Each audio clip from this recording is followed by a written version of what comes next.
Welcome to Charts Today. My name's David Linton, and today's edition for Thursday, the 10th of May, comes to you from London.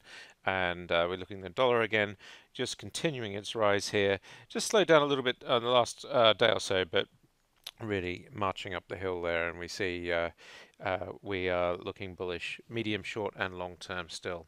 Euro, of course, and against the dollar is looking bearish on that dollar strength. Long-term chart still has further to fall before that would turn bearish, but the short-term trend is still down. And the yen, where we see the dollar strength now starting to show up as well, just starting to come out of that medium-term trend to bullish as well. So yen weakness, dollar strength.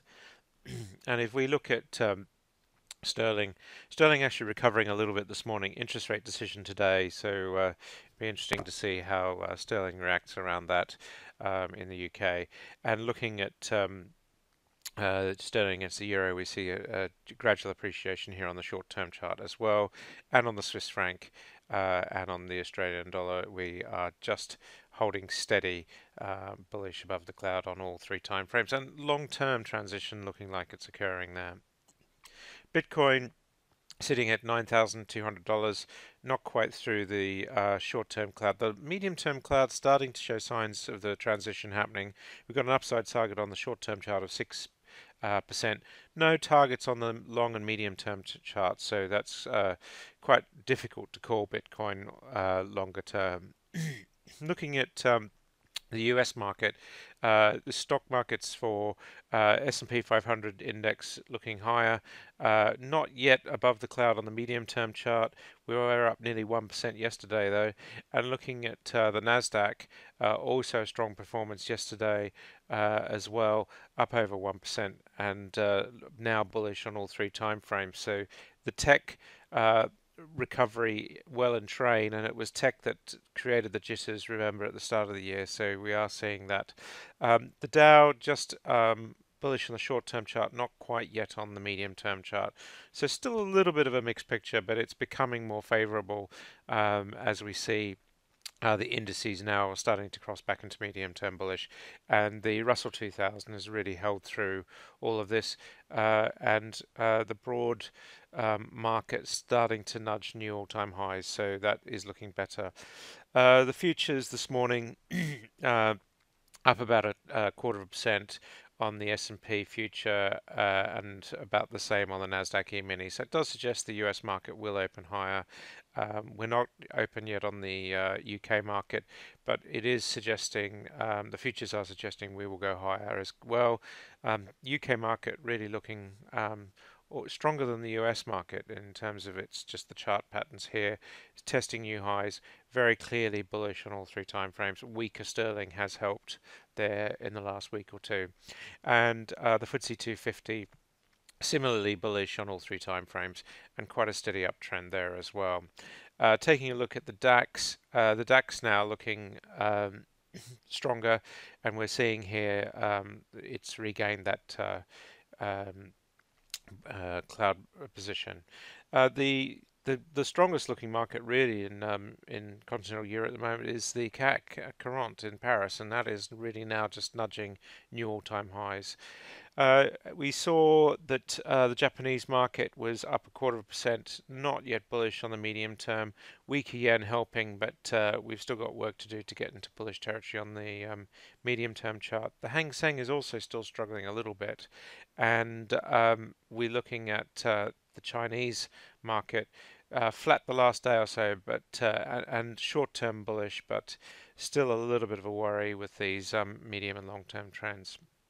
The Indian market also looking better overall, rising on all three time frames, and the Aussie market has actually had a really good performance of late, and again is nudging new all-time highs. Weaker Australian dollar against the US dollar helping there. Uh, Brent crude really jumped yesterday on the Iran announcement. The sort of clear beneficiary of this is the oil price, and we're seeing now 77, 72 on Brent crude. We've got targets on the medium-term chart as high as 85. So we've got targets to sort of 8, 9, 10% upside from here, and not many people would have predicted Brent into the 80s, but it's looking pretty strong now. We've even got this short-term target of 83. Um, and on WTI, WTI clearly above the $70 level now. The US now seeing very much that $70 mark broken, and that's also helping the oil price creep right up. So looking very strong indeed. Looking at US nat gas. Still in the doldrums at $2.72, just turning short-term bearish, medium and long-term bearish. Very hard to see a rise in natural gas prices. Gold is really seesawing around this 1305, 1317 level, just stuck in this range for the last few days, and we are just holding just the medium-term trend. But gold not showing any signs yet of moving up on the short-term basis, and silver, similarly as you might expect, is stuck in that range as well.